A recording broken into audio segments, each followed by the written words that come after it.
Shalom, Bapak Ibu Saudara jemaat yang Tuhan Yesus kasihi. Kita akan merenungkan kebenaran firman Tuhan. Mari berdoa.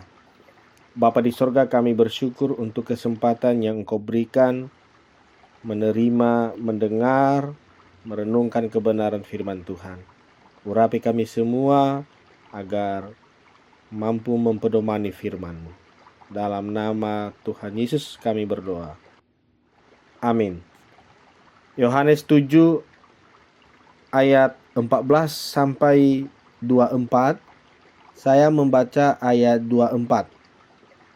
Janganlah menghakimi menurut apa yang tampak, tetapi hakimilah dengan adil. Melalui bacaan ini firman Tuhan kita renungkan dengan tema mengenal Yesus dengan benar. Bapak Ibu Saudara yang Tuhan Yesus kasihi, dalam kehidupan seringkali orang menilai seseorang dari latar belakang, pendidikan, atau penampilan luar. Jika seseorang tidak memiliki gelar atau status tinggi, orang cenderung meragukan otoritasnya. Hal yang sama juga terjadi ketika Yesus mengajar di Bait Allah. Banyak orang kagum, tetapi juga lebih banyak orang yang meragukan dia. Kenapa? Karena mereka merasa mengenal asal-usulnya, dari mana dia berasal. Bacaan Alkitab tadi, saya hanya membaca ayat 24, itu akan menjadi utuh bila dari ayat 14 kita membacanya sampai 24. Bahwa dari bacaan ini ada beberapa poin untuk kita renungkan. Dan sebelum lebih jauh, tema firman Tuhan mengenal Yesus dengan benar.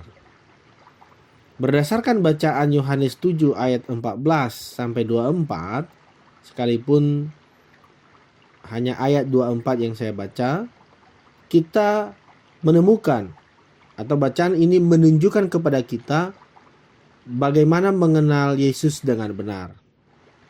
Yang pertama, kita dapat mengenalnya melalui pengajaran Yesus. Pengajaran Yesus berasal dari Allah. Kita temukan di ayat 14 sampai 18. Pada pertengahan hari raya, Yesus masuk ke Bait Allah dan mulai mengajar. Orang-orang Yahudi heran dan mereka berkata, bagaimana ia mempunyai pengetahuan yang sedemikian tanpa belajar. Pada zaman itu, seorang rabi biasanya belajar dari guru tertentu. Tetapi Yesus tidak berasal dari sekolah rabi terkenal. Bahwa Yesus menjawab, ajaranku tidak berasal dari diriku sendiri, tetapi dari Dia yang telah mengutus aku. Artinya, otoritas Yesus bukan dari manusia, bukan dari dirinya. Otoritas pengajarannya berasal dari Allah.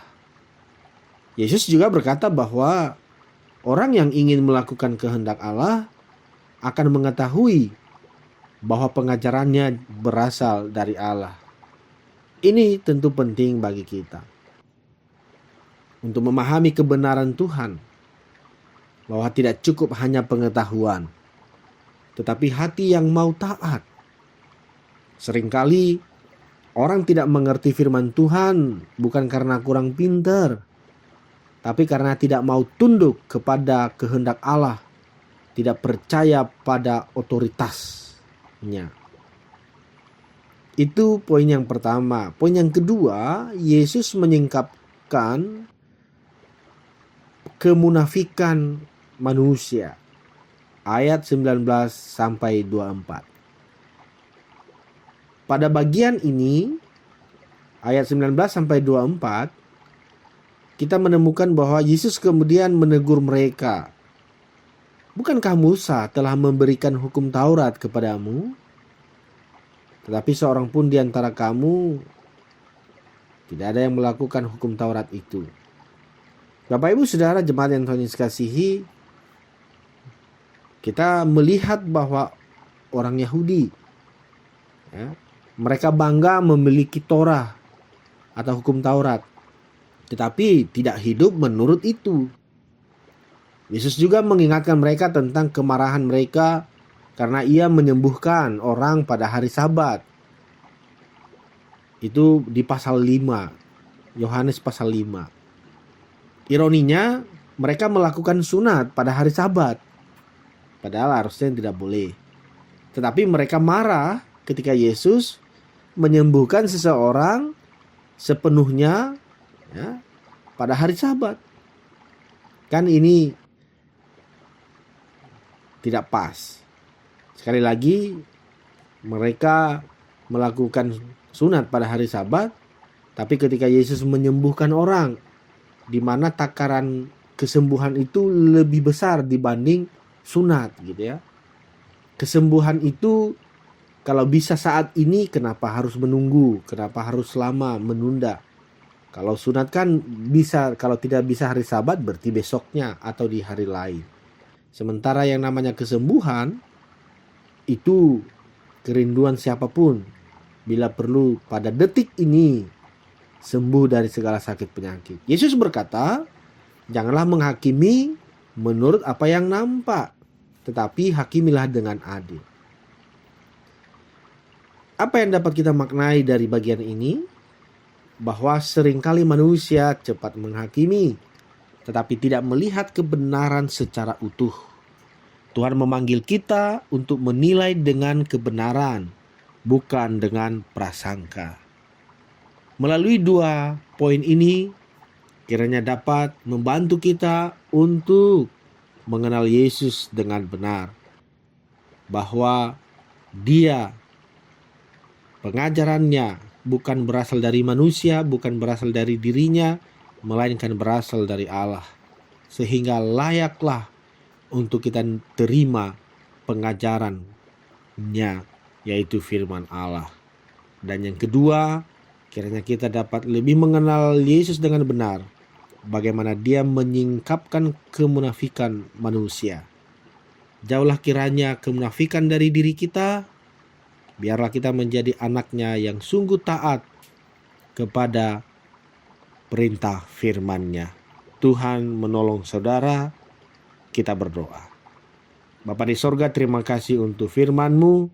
Meteraikanlah ia di dalam loh hati kami, dan biarlah kami dapat menghidupinya, dan kami semakin mengenal Engkau, ya Juru Selamat hidup kami, di mana dalam minggu ini kami dapat memaknai minggu ketiga Prapaskah, dan biarlah kami terus mempersiapkan diri untuk dapat menyambut Engkau, ya Juru Selamat kami, yang rela mati di atas kayu salib demi menebus dosa-dosa dan menyelamatkan kami.